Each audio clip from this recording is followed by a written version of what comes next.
decided, what Chrissy has decided. Going with the crazy thing for this week, it seems like a lot of celebrities have been, saying some things, putting their foot in their mouth, saying some foul shit the past week and a half. And have you ever read someone's interview or just heard someone talking and in your mind you said, shut the fuck up? Really just shut the fuck up. Shut the fuck up. Well, you know what though? Money, so this segment. Money make you say some crazy shit though, don't it? Yeah, this segment of the podcast, and we will let you decide if it's going to be a keeper or not, is going to be called Shut the Fuck Up. Or STFU for short. How this section will go is that I will comb the internet and social media for articles and interviews of celebrities saying, questionable things. And we'll say some quotes. And Antoine and I will debate on whether or not said celebrity needs to shut the fuck up. So this week... Are you ready to start? You know what? I am fucking ready. So you know what? Matter of fact, we will go ahead and let you get started real quick. So who is our first shut the fuck up celebrity for the week? Our first celebrity who may or may not need to shut the fuck up is a Mr. Oscar winner himself, Jared Leto. Okay, so what did Mr. Leto say this week that would make you want him to shut the fuck up? As you know, Jared Leto played the Joker in the critically shat on Suicide Squad. I would say shat, not shit, but shitted. It's shitted shat. I'm trying to be grammatically correct here, so give me a break. I would say shat. So, as some of you know, a lot of his scenes were cut from the movie in order to make it a bit more light and airy, because they said a lot of the scenes were kind of like abuse between him and Harley, and they wanted to cut that out. Okay. So according to some interviews, Mr. Leto has been all up in his feelings as of late, and as quoted as being overwhelmed by all the hate regarding the look and choices of the Joker. And let's see, his disappointment in what he's learned of the theatrical cut is feeling sort of tricked into being a part of it. And when asked about what he felt about his scenes being cut, he said, I'm asking you, were there any scenes that didn't get cut? There are so many scenes that got cut from the movie. We did a lot of experimentation. Later on saying, if I die anytime soon, it's probably likely that it'll surface somewhere. And it's being, in talks that he may quit the DC universe before a sequel or appearing in any Batman movie. So, that being said, does Jared Leto need to shut the fuck up? Well, okay. Artistically, I think he was given probably about 10 minutes of screen time, maybe 10 minutes? A solid 3 or 4 scenes, 10 minutes, yeah. Okay. He did more his 10 minutes of screen time than some characters do with a full movie. I personally love the way his character was. He had a new age vibe to him with the like he was like a hip cartel, yeah, like he was that they nigga. They modeled him after the Mexican cartel, his clothes. Yeah, his clothes and his tats. Like he was that nigga. So I fuck with him like that. Do anything to shut the fuck up? Yes, because he's in line to get at least some role in a Justice League movie or some. It's gonna be a major movie coming up there. Jared Leto, that's a lot of fucking money. And I say this as a comic book geek. Shut the fuck up. Be happy with your 10 minutes of screen time you probably got paid millions of dollars for. Okay? You've already signed a contract for your upcoming movies. Shut the fuck up. Take your money. Do the Joker in the next 2-3 fucking Batman movies so your kids can eat fucking platinum Wheaties for the rest of their fucking life, okay? Shut the fuck up. That's all I gotta say about that. I think he should, shut the fuck up too, but I do get where he's coming from. Really? This being said, now, I don't agree with going on record talking shit about your boss. That's bad for business. That's bad for your career. So in terms of that, he does need to shut the fuck up, but I do understand why he's in his feelings. Think about it this way. You are entrusted with this iconic character, right? Character. That you have to live up to Jack Nicholson and Heath Ledger and Mark Hamill. Imagine the mental stress and emotional stress that he was under while filming this movie and having the majority of his scenes cut? Could you imagine going through that? Like, people talking about how you're going to be a shitty Joker and criticizing the costume choices and your voice and how you look and your past work and all that shit, and judging you before the movie even comes out, and you're supposed to be in maybe a solid 30, 40 minutes of the movie, and when you find out about it, they cut what you feel to be the meatiest scenes that you were a part of. Well, he was a method actor, supposedly, and he put himself and immersed himself in the role, and they cut most of it. Wouldn't you be mad? The last motherfucker that immersed himself in the role didn't fucking make it. First of all, Jared Leto, I will tell you this. You were fucked in the beginning anyway. No one, and I mean no one, could have followed Heath Ledger Joker, and did it probably any justice. He fought a losing battle on that one. He fought a losing battle. So the most you can do is just take it for what it is, try to make it your own, and you just live with it. I mean, there's nothing you can do about that. But just shut the fuck up, get the money, do your sequels, and maybe if luck holds out for you, you will actually get the chance to be the Joker to a Batman. And maybe you can surpass Heath Ledger, maybe you can surpass Jack Nicholson, but you won't happen if they decide, hey, we're gonna fucking fire your ass. Let me tell you something. Another actress that should shut the fuck up and end up costing her ass. Perfect example, Megan Fox. Yeah.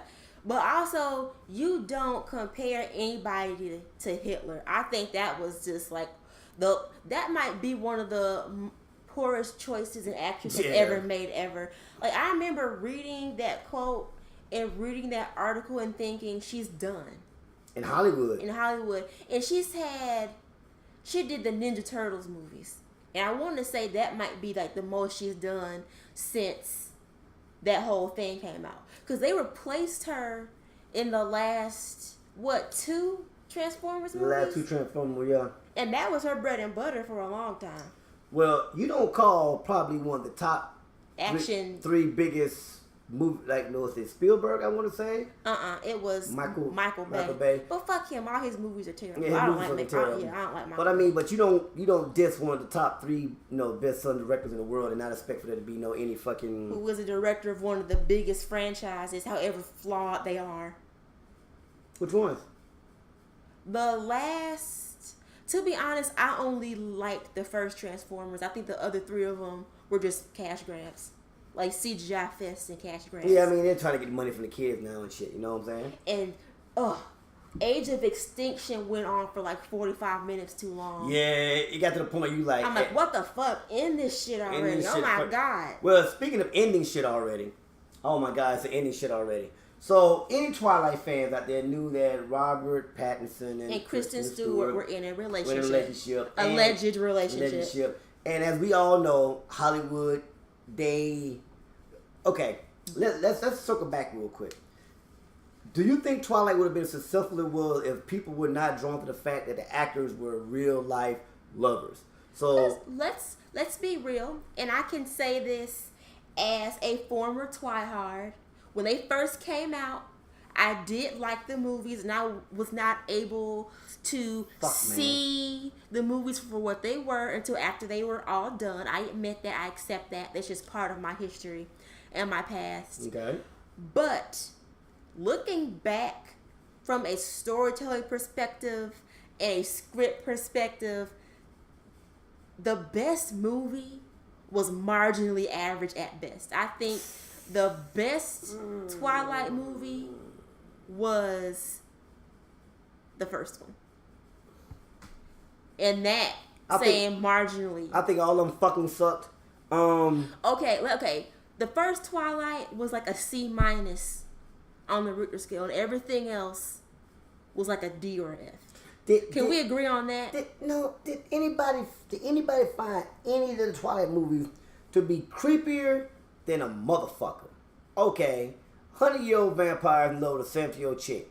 R. Kelly shit. He looks 17, so we're supposed to be okay with it. Nigga, We know he's 100 fucking years old. He should be like jacking off to Greta Garbo or like Katharine Hepburn or some shit like that. Audrey Hepburn, like somebody in his age group. Yeah, but the whole thing was like, I'm like, okay, she survived vampire attacks, she survived werewolf attacks, all this shit she go through, and how? What the fuck? How did she survive all this shit, man? And let's not get started on apparently an 100-year-old corpse has sperm that can get her pregnant. Let's not even talk about that whole absurdity like that was breaking down. Like a 100-year-old corpse didn't get hard. If there's no flowing blood in his body, how you did get hard?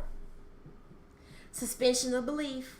Well, suspension of belief. So the suspension of belief, so we use that keyword to describe their relationship. It was suspension of belief. Thank you very much. That was a nice little segue into what we're saying right now. So, Kristen Stewart recently came out with having a girlfriend, and asking her about her relationship, she kind of had something to say about her previous relationship with Robert Pattinson. Okay. In the interview, she said, "People wanted me and Rob to be together so badly that our relationship was made into a product.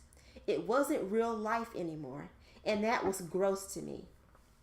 It's not that I want to ignore who I am or hide anything I'm doing in my life. It's that I don't want to become a part of a story for entertainment value." Now, I'm going to put my little 2 cents in here, and I'm going to ask you, the question of the segment. Is it just me, or is she kind of, on the low admitting that her relationship to Robert Pattinson was indeed a romance? Do you agree with that? And B, does she need to shut the fuck up? Why or why not? Okay. A, do I believe that it was a romance? Yes. The studio was probably like, listen here, man. It sucks. Y'all chemistry sucks. But we got to get these little teenage motherfuckers involved in your shit. So we got to make them feel that they are emotionally attached to y'all. So yes, in public, you're going to hold hands. Yes, in public, you're going to kiss. But behind closed doors, fuck you, fuck you. I'm going my other separate way. It's all about the money. Now, at this point right now, do I think she needs to shut the fuck up? No. And you want to know why? Why now? At this point right now, she's admitting to what I think a lot of people already knew. So if you express your feelings, cool. I'll give her half to shut the fuck up. I think a half. So just shut up, but not shut the fuck up. Yeah, because no matter what it was, don't describe it as gross. Because now you're throwing shade on this guy who has never thrown shade on you, even all the bullshit that you've done to him. So you should be like, okay, I felt it was this, but not a full shut the fuck up. So she get a shut the, not the full fuck up. You know what I'm saying? So she get an ST. I can't give it an FU. You know? Okay. In my opinion, she needs to shut the fuck up. Simply because you cannot play the victim now. Because as far as I know, and if there are any PR experts, please feel free to put me on game and to correct me. Mm-hmm. When you agree to be part of a romance, are you not paid? Did she not use this relationship with Robert Pattinson to negotiate a higher salary for each of the Twilight movies? Why play the victim now talking about, oh, I didn't like that aspect of my relationship when you profited from it? At the end of the day, Kristen Stewart is not where she is now if it's not for Twilight. And as you said before, when she talks about that, she throws shade on Robert Pattinson, who didn't throw shade at her with all the shit she did when she fucked Rupert Sanders. She's a hoe. When they were still reportedly together and humiliated him. He had to endure that. Mm-hmm. Now he got to endure this. Mm-hmm. Which goes to show that Robert Pattinson must really be a stand-up guy. Because if there was an ounce of pettiness in him, he would be on Twitter or Instagram doing something untoward. If there's an ounce of niggerdom, he gotta be on the up and up. If there's an ounce of niggerdom in him, yeah, that shit could have been real fucking ugly. But he snaps to him. Yeah, that's good. I gotta give the brother credit, man. He kept it classy. You know, as classy as possible. As classy as possible can. Well, speaking of classy, Cam Newton. So this is actually, I think we're both gonna agree on this pretty heavily. He had an interview with GQ late last week. Yeah, it came out. It came out when let y'all know we tried to do the podcast last week on Monday. On Tuesday we tried to do it. Yeah, but for some reason the audio editing software, we could only like export 3 minutes at a time. So that would have been like 20 or 30 separate things I would have had to Frankenstein together, and I was not going for it. I'm not the one. Yeah, because we were talking about Cam, and I'm gonna be the lead on this subject right here. I will give you. Let's say his quote first. Okay, let's go So he ahead. was saying, and this was in reference to whether or not he feels that the criticism he's gotten the past few seasons are because of race. And he's quoted as saying, I don't want this to be about race because it's not. It's not. We're beyond that as a nation.